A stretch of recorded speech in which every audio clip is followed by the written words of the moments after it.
Good evening, I'm Katerina Georgieva. This is CBC Windsor News. Thanks for watching.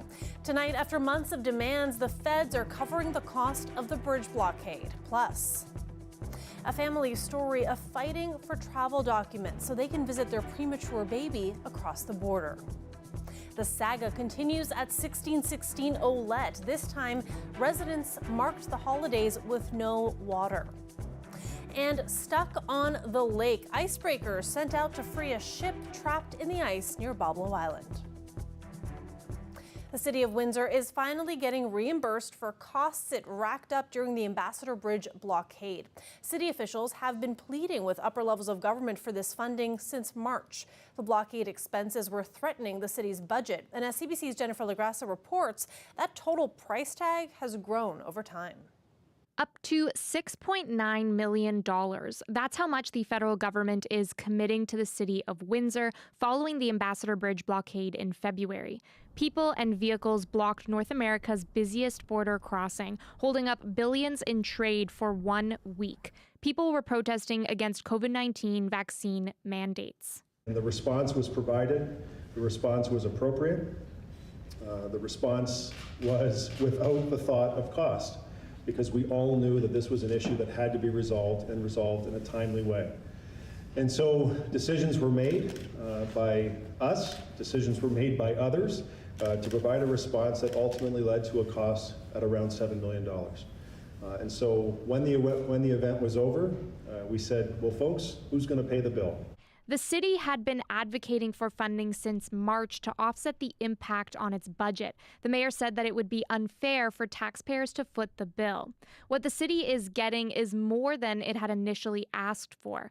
After the blockade, it said the total expenses were more than $5.6 million. In November, the city changed that to $5.52 million. At that time, a report that came out of the Emergencies Act hearing in Ottawa said Windsor police had panic bought and that there was an environment of impulse purchases. When asked about that report today, Safety Minister Marco Mendocino, who was in town making the funding announcement, said the government was in regular talks with the city about its needs. What today is about is a recognition of the fact that some of the costs were extraordinary. In other words, over and above what anybody could have reasonably foreseen at the time around what was needed to support law enforcement.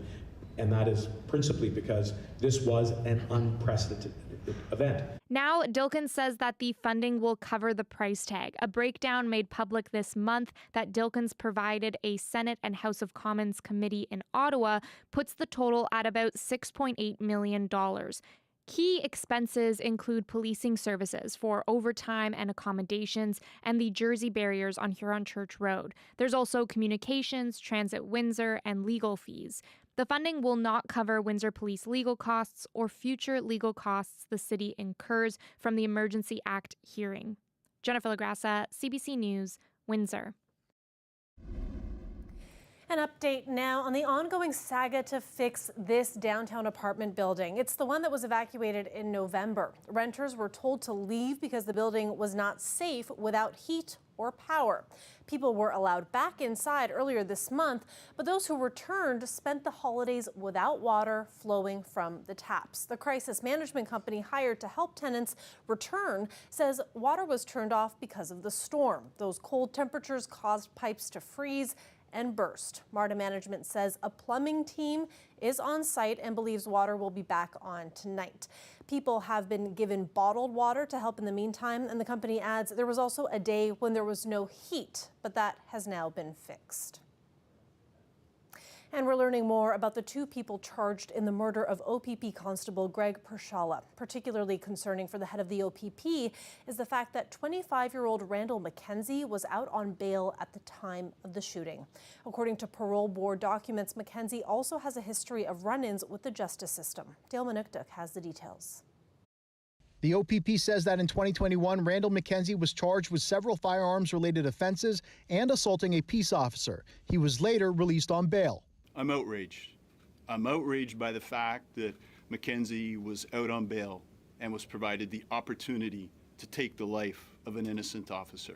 OPP Commissioner Thomas Carrique says prior to the alleged murder of Constable Greg Pershala, McKenzie failed to attend court back in September and a warrant was out for his arrest. He also says that in 2018, Mackenzie was banned from owning a firearm for life. That lifetime prohibition of weapons is not worth the paper it's written on. People that are going to use firearms in crimes are not going to worry themselves about the legalities. CBC News obtained a 2021 document from the Parole Board of Canada. The document describes a violent 2017 robbery of a restaurant owner in which Mackenzie pointed a handgun at two people, assaulted the owner, and made off with his vehicle and cash. It also notes he has prior convictions of assault and failure to comply. While he was incarcerated, he stabbed another offender, and it rates him as medium-high risk of intimate partner violence. And I know that there's a lot of interest in ensuring to see that changes are made to ensure, where possible, people who are charged with violent offenses that are firearms related are not in those positions moving forward. While the OPP insinuate law reform to prevent reoffending, others say the bail system is necessary. The vast majority of the time, bail is successful, and it's what makes us just. It's what makes for a just system. And the police, it might be hiding some of their own mistakes here to blame it on the bail system. The Parole Board document says Mackenzie is from the Onondaga First Nations of the Six Nations of the Grand River Territory and notes he has experienced the negative impacts of colonialism.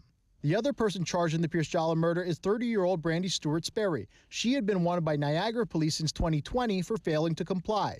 Police say that on Tuesday, when Constable Greg Pierce Jala was killed, he was ambushed and did not discharge his firearm, and that Mackenzie and Stewart Sperry stole another vehicle by way of robbery and fled the scene before being apprehended. The motive of the killing is still under investigation. Mackenzie and Stewart Sperry are due back in court on January 17th. A procession from Toronto to Barrie for Constable Pierce Jala is scheduled for tomorrow morning. Dale Manukduk, CBC News, Toronto. There's good news for a family in Windsor tonight. They've been desperately trying to get travel documents from the federal government so they can visit their premature baby in Detroit more easily. As Del Molnar reports, the father and mother have been waiting since April for documents that would allow them to get a visa. And a warning, some of the images might be unsettling for viewers. I love the place here, but what I'm struggling right now, it's too much pain. Mohammed Jaron and his wife Hanan need to be able to travel more easily to Detroit to see their newborn child. Motaz was born about 3.5 months premature on November 28th. He has some serious health issues and is in the NICU at Hetzel Hospital in Detroit. The Jarons went to Detroit to have him because the NICU in Windsor can't handle babies that premature. What's this like for you and your wife? It's too much struggling. Like I had a baby before. He born early, but he was in med campus. It was easy for us. Like my wife, she get the key and go visit, and every day. The couple are refugees from Yemen. They have been here since 2018 and both have permanent resident status, but they don't have their passports. They need a visa to enter the United States, so they applied for a permanent resident travel document to help get one. They are currently able to enter the U.S. under what is called probation, but it takes a lot of time and paperwork every time, sometimes up to 3 hours, and they can only stay for 24 hours.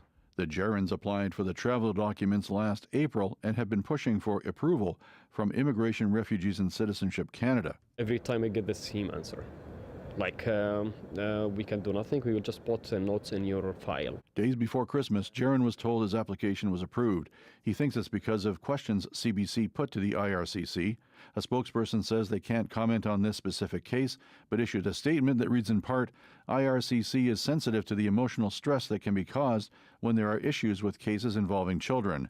IRCC remains committed to providing quality client service across its global network by managing our programs and services in an efficient manner aligned with our goals. The couple had reached out to MP Brian Massey for help. He blames the delay on the federal government for not putting adequate resources toward resolving immigration issues. They closed the local immigration office to the public. That was a big mistake that was made from before. People just don't have the communication sets to be able to do all this online. So all those things have been taking place, and they've been opening up new streams of immigrants coming in without finishing the casework of the previous people. Immigration lawyer Eddie Kadri says while the visa will make it easier for the Jarons to enter the U.S., it won't necessarily be as easy as it is for a Canadian citizen. I'm sure he's going to be asked a lot of questions, probably referred to immigration on numerous occasions to verify things. The baby will have to stay in Detroit for several more weeks before he can be moved back to Windsor. Dale Molnar, CBC News, Windsor.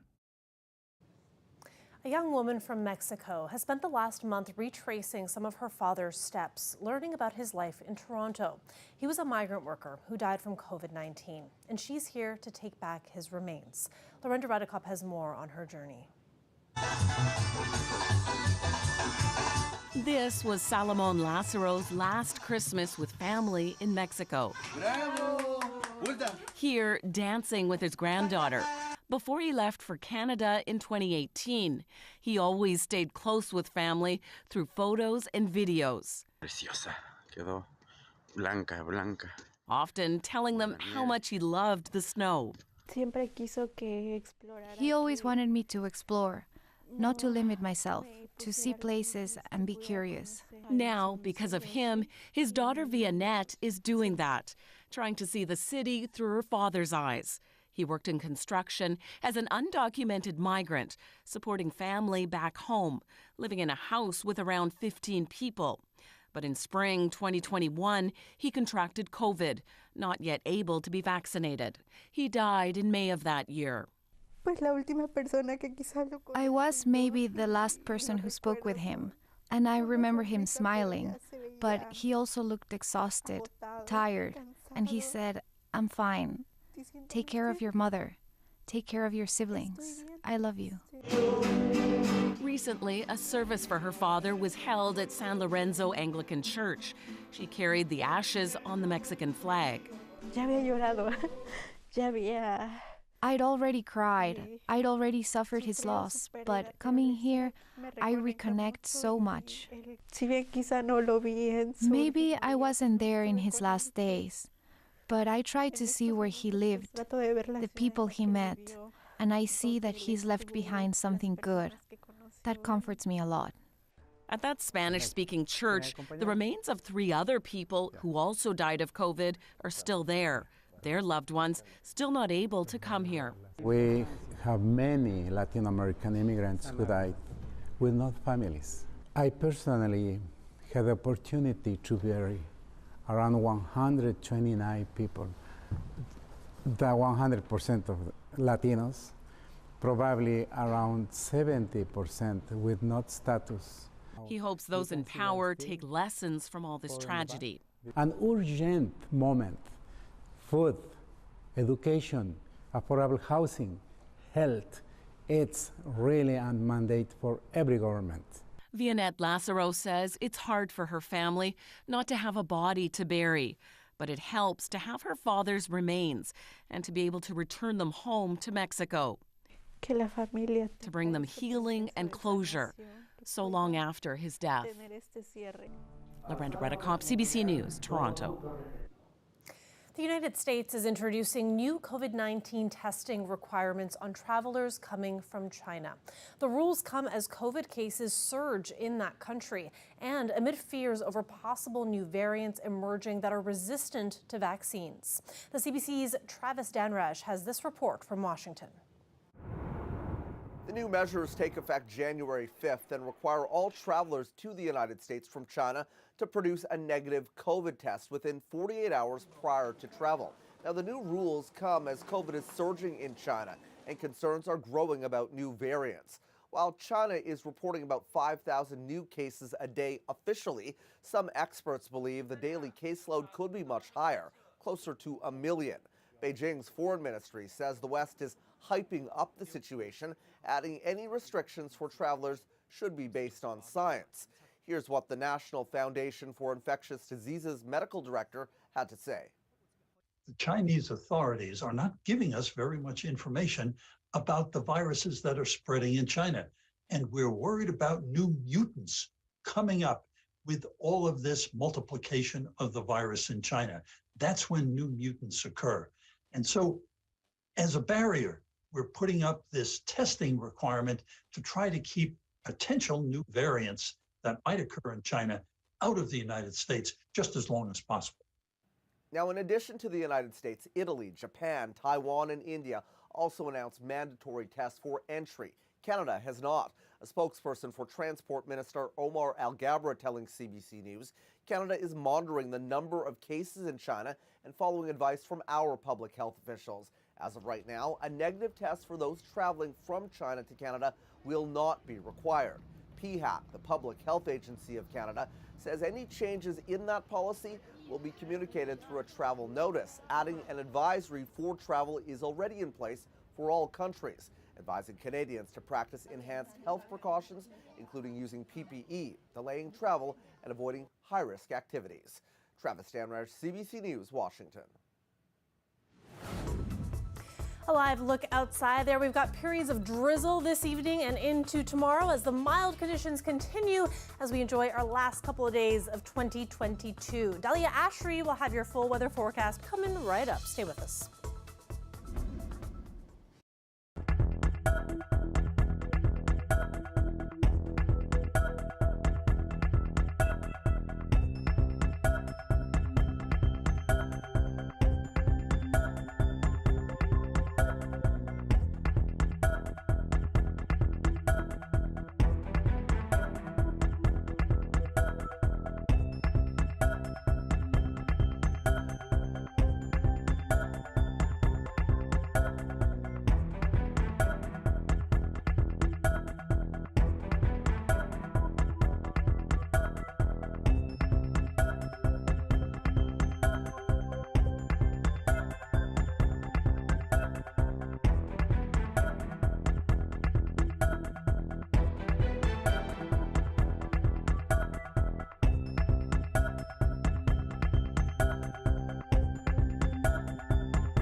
It was a sight to see on the Detroit River. A freighter stuck near the southern tip of Boblo Island. As Stacey Janser reports, the ship was freed, but it took a bit of work. Jeff Brown watched the scene unfold from his dock in Amherstburg. You know, I could see the Coast Guard coming out to rescue the first boat. That was Monday. And even last night, it was like a traffic jam of freighters that was going through here. 4 or 5 freighters, the southern end of Boblo down here. I think they were all just stuck in the ice. It was out of the ordinary. The ships stopped last night. The Canadian Coast Guard says the icebreakers weren't in operation then, but this morning we're out there to help. The combined cold weather and the snow just created that ice formation, and it was spread very quickly. In Livingston Channel, it went up to 2 feet, the ice, so that was something that is really unusual. The ice-breaking effort, Operation Coal Shovel, usually starts around mid-January, but the cold weather has the Canadian and U.S. icebreakers out now. Pelchat says the warmer weather should help, but the icebreakers will be on the water assisting ships in need. The traffic is transiting at this time, yes, assisted, but still transiting. And just maybe to say to people, it's tempting to go on the ice right now, but it's going to get very hazardous. It's not the time to be out there and go fishing. Just wait for the new year, and you'll have plenty of time to enjoy your activities on the ice. Back in Amherstburg, Brown says he was able to watch the ships as the ice was broken. This massive freighter was going back and forth over the course of a couple hours to try and break through that Livingston Channel. At 11 this morning, the U.S. icebreaker was able to free the freighter and get it back on the water, and it was smooth sailing for the ships waiting behind to get up to Lake St. Clair. Stacey Janzer, CBC News, Amherstburg.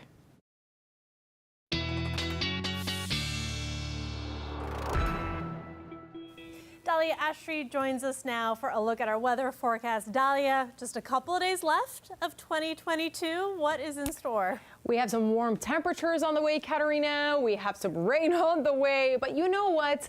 After every rainfall, there is usually, okay, not every rainfall, but most of the time there's a rainbow. So maybe some prosperity and goodness coming our way for 2023. But what I can tell you is eventually there will be a bit of a dry break. Now, speaking of those warmer temperatures that are trending, look at this. Usually it's -1 this time of year, and today it's 8 degrees. So we're really sitting above seasonal temperatures. I mean, almost 9 degrees more than we usually would be, and then -7 and 3 degrees. So really warm temperatures is what we're seeing right now. Currently it's 8 degrees in Windsor.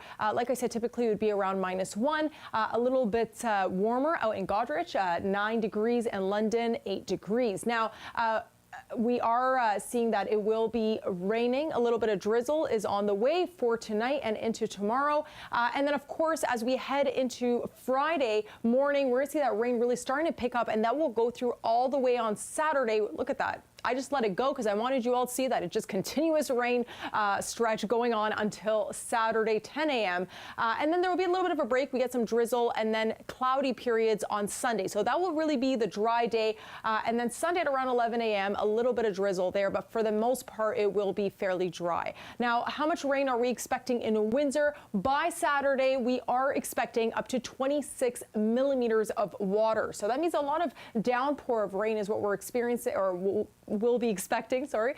And then Windsor, 36 kilometers an hour for the wind. So quite a windy one tomorrow, but then that will slowly calm down and it'll pick back up as we head into Saturday. But then really Saturday afternoon, we're seeing winds that are gusting up to 22 kilometers an hour as we head into Sunday morning. So we get a little bit of a break on Saturday with those light winds, but then it'll pick up again on Sunday. As for tonight, temperatures will drop to 8 degrees, 40% chance of drizzle overnight tonight, heading into tomorrow, but bringing us into those double digits, 11 degrees. And look at that, trending warm temperatures by Tuesday. We're seeing temperatures up to 13 degrees, a little bit cooler on Saturday night, 1 degree for anyone who's planning on going out for New Year's Eve. And then Sunday, that is the chance to really enjoy the new year.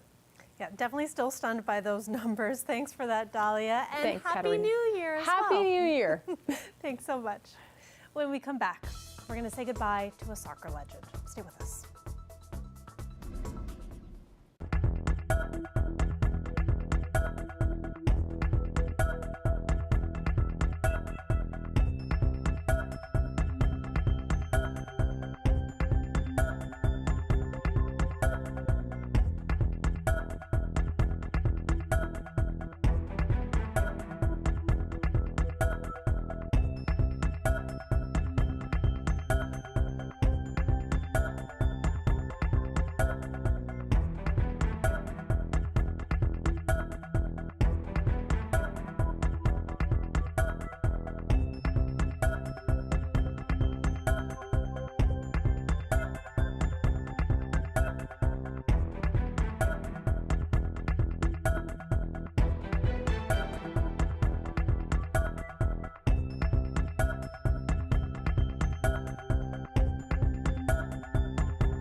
free.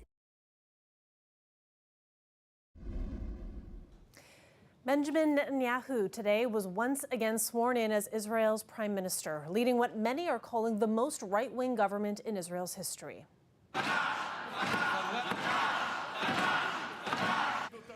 Liberal opposition members heckled Netanyahu, denouncing his alliance with two hard right-wing leaders. Both have agitated against Israel's courts and its Arab minority. Now they're heading ministries overseeing national security and West Bank settlements. And promoting settlements is a government priority. Netanyahu, for his part, insists he'll pursue a Palestinian peace. Soccer legend Pelé has died. Known as the standard bearer of the beautiful game, the Brazilian is often credited with reinventing the game of soccer. It's sadness. This guy he transcended the sport beyond all measure, beyond any other athlete outside perhaps Muhammad Ali. When I think of football, of soccer now, I still think of Pelé's face. I think him wearing that gold Brazil jersey. Well, this is a priceless gift. Pelé there with Nelson Mandela. As an athlete, Pelé did things no one else has accomplished. 3 World Cups with Brazil, 2 decades enchanting fans, becoming a global ambassador for the sport. Pelé, known as the king to fans, died of cancer. He was 82 years old. This is our final show of 2022. We'll be back on Monday, and our CBC Toronto team will keep you covered until then. We wanted to leave you with some thoughts from people here in Windsor about what they want to see in 2023. And your hopes for 2023, what would you like to see? I hope things just end up nice. I hope just the weather's good and things clear up, everything's calm and chill and things just keep going back to normal. That'd be nice. So I'd like to see the downtown become a marketplace where people run into each other and, peruse whatever's going on and whatever's on offer. And we can extend that to the American public that would like to come from a big city to a small city and spend a day or two relaxing. Right now, there's no real coordination to offer. In the city, probably better roads. Definitely better roads in the city. But for myself, I'd say caring more, doing things that matter more, taking time to really sit down and think about what I want to do for myself and in my life, for me personally.